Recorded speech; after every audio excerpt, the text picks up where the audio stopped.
দেখেন কিভাবে জাহাজের পাখা বানানো হয়। সম্পূর্ণ ভিডিওটা দেখে বুঝতে পারবেন কত কষ্ট করে জাহাজের একটা পাখা তৈরি করতে হয়। উঠাকার উঠাকার উঠাকার তুই ছোট মারলা দেখ। জাহাজ বা লঞ্চ চলাচল করার জন্য অন্যতম গুরুত্বপূর্ণ একটি যন্ত্রাংশ হলো পাখা। কয়েক লক্ষ টাকা দামি পাখা দেশের বাহির থেকে বেশি দামে কিনে এনে ব্যবহার করা হতো।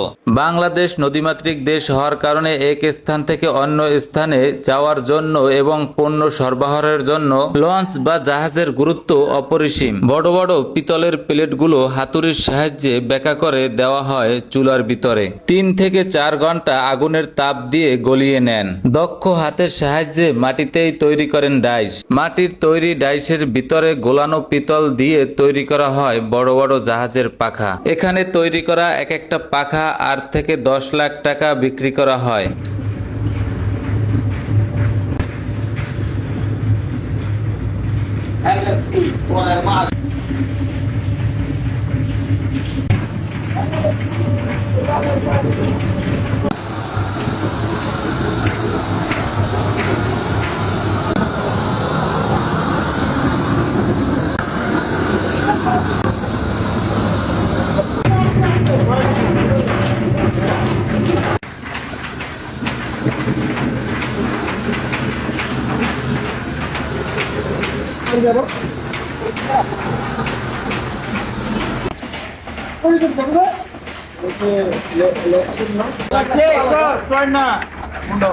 আবার ভিতরে ঢুকা দিস না।